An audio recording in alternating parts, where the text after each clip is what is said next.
Herkese merhabalar, kanalıma hoş geldiniz. Bugünkü videomda ocak gözü temizliği yapacağım.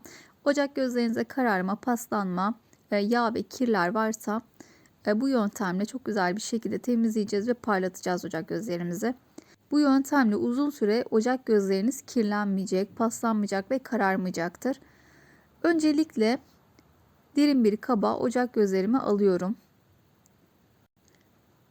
Şöyle size kenarındaki yanıkları ve kararmaları göstermek istiyorum.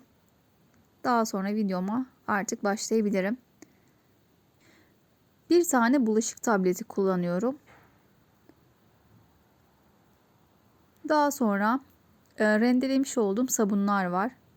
Böyle göz kararı bir avuç kadar rendelediğim yeşil sabunumdan da ekliyorum.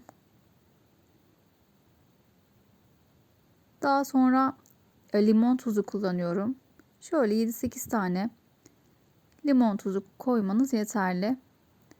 Bu çok gerekli değil arkadaşlar. Ben üzerine ekstradan yağ çöz sıkıyorum. Yani Asperox.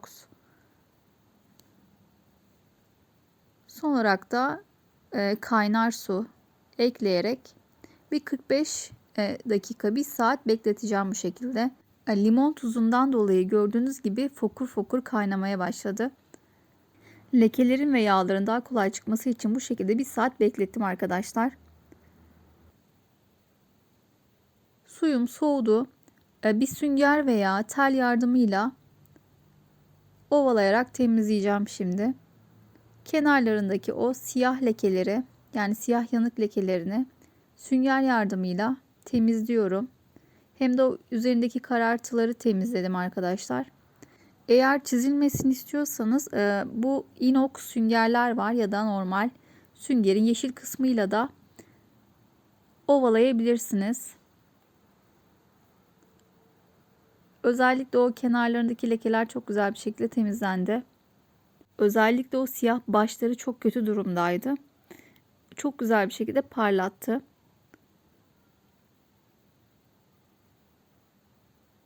Şöyle parlaklığını gösteriyorum.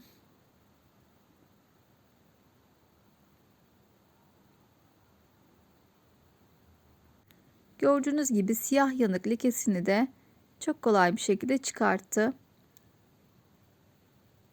Ocak gözlerimin ne kadar pis olduğunu suyun renginden de anlayabilirsiniz arkadaşlar. Suyun rengi şu anda simsiyah. Hepsini süngerledikten sonra şimdi sudan geçireceğim. Bu arada YouTube'da mutlaka denk gelmişsinizdir. Bazı kişiler temizlik yaparken ocak gözlerini değiştiriyor arkadaşlar. Asla ocak gözün öncesi sonrası arasında o kadar dağlar kadar fark olmaz. Sonrasında böyle o kadar parlak ki ya değiştiriyorlar ya da bir filtre kullanıyorlar diyebilirim. O yüzden her temizlik yapan kişilere inanmayın. Size suyunu göstermek istiyorum. Suyu da bu şekilde simsiyahtı. Ben sonucundan memnun kalmadığım videolara asla koymuyorum arkadaşlar. Temizlik videolarımın hepsi %100 gerçektir, o yüzden gönül rahatlığıyla deneyebilirsiniz. Bu arada arkadaşlar videolarımı eğer beğeniyorsanız lütfen desteklemek için beğen butonuna basmayı ihmal etmeyin. Beğen butonuna basmak ve yorum yapmak benim videolarımın daha da ön plana çıkmasını sağlıyor. Kanalımın büyümesi açısından destek olursanız çok sevinirim. Ocak gözlerimin temizliği bitti.